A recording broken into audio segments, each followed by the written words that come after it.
পুঁই শাকের ছ্যাঁচড়ার রেসিপি অনেক খেয়েছি। আজ বানাতে চলেছি কুমড়ো শাকের ছ্যাঁচড়ার রেসিপি। তো কুমড়ো শাকের ছ্যাঁচড়ার রেসিপি নিয়ে চলে এলাম বাঙালিয়ানা জবার রান্নাঘরে।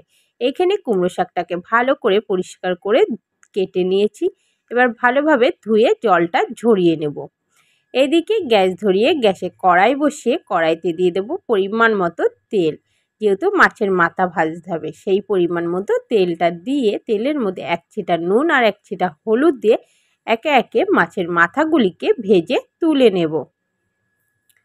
সেই মাছ ভাজার তেলেই দিয়ে দিচ্ছি পাঁচফোড়ন, শুকনো লঙ্কা, কেটে রাখা পেঁয়াজ কুচি, কেটে রাখা রসুন কুচি দিয়ে হালকা করে ভেজে নেব।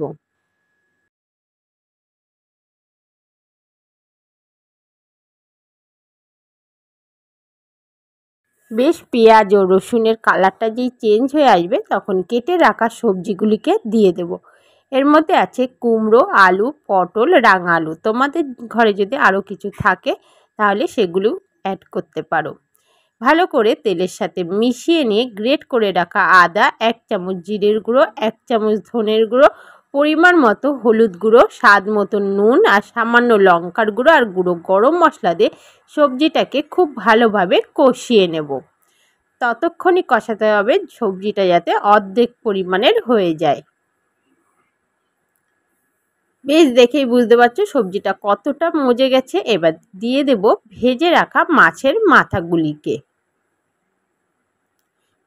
ভেজে রাখা মাছের মাথাগুলিকে ভালোভাবে ভেঙে সবজির সাথে মিশিয়ে নেব।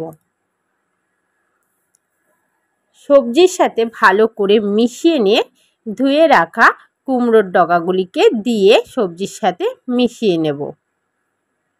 অনেকটা পরিমাণ হয়ে গেছে, খুবই আস্তে আস্তে করে মিশিয়ে নিচ্ছি।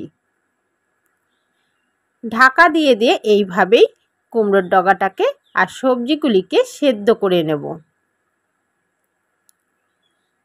কুমড়োর ডগা থেকে যে জল ছাড়বে সেই জলেই কিন্তু সবজিটা আর কুমড়োর ডগাটা সেদ্ধ হয়ে যাবে। দেখো কতটা পরিমাণে জল বেরিয়েছে। জলটা যেই শুকিয়ে আসবে বা সবজিগুলি আর কুমড়োর ডগাটা যেই সেদ্ধ হয়ে যাবে তখনই দিয়ে দেবো স্বাদ মতন চিনি আর গোটা কয়েক কাঁচা লঙ্কা দিয়ে আবারও ভালো করে সবজি ও কুমড়োর ডগার সাথে মিশিয়ে নেব। আঁচটা বাড়িয়ে ভালোভাবে টানিয়ে নিয়ে নামিয়ে নেব।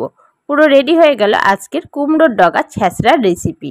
যেমন টেস্ট তেমন খেতে, এক থালা ভাত নিমিষেই শেষ। মাছ মাংস ফেলে এই রেসিপি দিয়েই ভাত খেয়ে উঠবে। ভালো লাগলে রেসিপি অবশ্যই লাইক কমেন্ট করে